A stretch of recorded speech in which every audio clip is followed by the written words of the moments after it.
રાજ્યમાં કડકડતી ઠંડીનો ચમકારો યથાવત છે। 9 ડિગ્રી તાપમાન સાથે નલિયા સૌથી ઠંડુગાર શહેર બન્યું છે, જ્યારે કંડલામાં 13 ડિગ્રી તાપમાન નોંધાયું, જ્યારે ભુજમાં 15 ડિગ્રી તાપમાન નોંધાયું છે।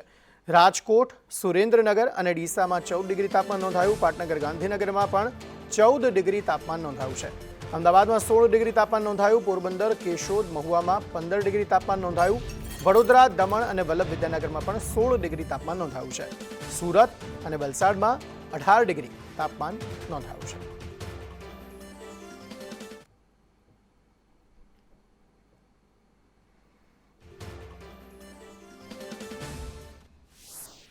રાખતા નજરે પડી રહ્યા છે। અમદાવાદની અલગ અલગ જીમમાં જ્યાં પણ નજર કરીએ ત્યાં અમદાવાદીઓ પોતાને ફિટ રાખતા હોય તેવા દ્રશ્યો સામે આવી રહ્યા છે। અલગ અલગ પ્રકારની કહી શકાય કે કસરતો કરતા અમદાવાદીઓ નજરે પડી રહ્યા છે। વહેલી સવારે અમદાવાદના અલગ અલગ ગાર્ડનમાં વોકિંગ કરતા પણ અમદાવાદીઓ નજરે પડે છે, ત્યારે જીમની અંદર આવીને અલગ અલગ પ્રકારની એક્સરસાઇઝ કરતા પણ અમદાવાદીઓ જે છે તે નજરે પડી રહ્યા છે। અમદાવાદના તમામ જે જીમ છે તે શિયાળાની સિઝનમાં ઓવરફ્લો થતા હોય છે અને લોકો છે તે માનતા હોય છે કે 4 મહિના એક એવા છે કે જેમાં કસરત કરવાથી આખું વર્ષ હેલ્ધી રહી શકાય છે। અમદાવાદની અંદર અત્યારે આપ દ્રશ્યમાં જોઈ શકો છો, તમામ જીમમાં લોકો કસરત કરતા નજરે પડી રહ્યા છે। આપણે અમદાવાદીઓ સાથે વાત કરીશું।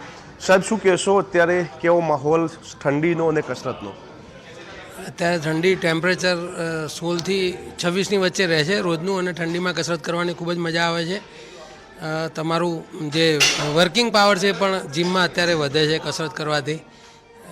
જેમ કે મેં પહેલાં પણ કીધું હતું, આપના ટીવીના ઇન્ટરવ્યૂમાં કીધું હતું કે જે ફિટ છે એ જીટ છે, એટલે ફિટનેસ રાખવું જરૂરી છે, ખૂબ જ જરૂરી છે તમારા રોજિંદા કામ માટે। અહીંયા આ જીમમાં તમે જોઈ શકો છો કે ઘણા બધા બિઝનેસમેન, ડૉક્ટર્સ બધા આવી રહ્યા છે આ જીમમાં, અને પોતાની જાતને ફિટ રાખવાની કોશિશ કરી રહ્યા છે। ચોક્કસથી ભાઈબંધ, બીજા લોકો સાથે પણ વાત કરીશું। ભાઈબંધ, શું કહેશો, ઠંડીના માહોલમાં કસરત કેટલી મહત્વની છે? લોકો કહી શકાય કે દૂરભાગી ઠંડીના માહોલમાં કસરતનું કેટલું મહત્વ? ખૂબ મહત્વ છે। ઠંડી, ગરમી, ચોમાસું, માહોલથી કોઈ ફરક નથી પડતો। અગર તમારે હેલ્ધી રહેવું છે તો કસરત તો કરવી જ પડશે। ઠંડીના માહોલમાં વધારે મજા આવે। એક વખત તમને જો ઉઠવાની ટેવ પડી ગઈ તો તમને ઊંઘ પણ વહેલા આવશે અને ઉઠી પણ જલ્દી જવાશે। ચોક્કસથી બીજા લોકો પણ સાથે પણ આપણે વાત કરીશું। શું કહેશો, ઠંડીના માહોલમાં કેવી કસરત?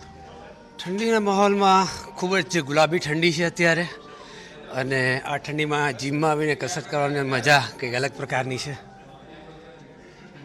ચોક્કસથી ખૂબ જ મોટી સંખ્યામાં લોકો અત્યારે જીમની અંદર કસરત કરતા નજરે પડી રહ્યા છે। તમામ જીમ અમદાવાદના અત્યારે હાઉસફુલ નજરે પડી રહ્યા છે। તમામ ગાર્ડન અમદાવાદના અત્યારે વોકિંગ માટે હાઉસફુલ નજરે પડી રહ્યા છે। તમામ અમદાવાદના જે કહી શકાય કે કસરત માટેની જગ્યાઓ છે તે જગ્યાઓ ઉપર અમદાવાદીઓ પોતાને ફિટ રાખતા નજરે પડી રહ્યા છે।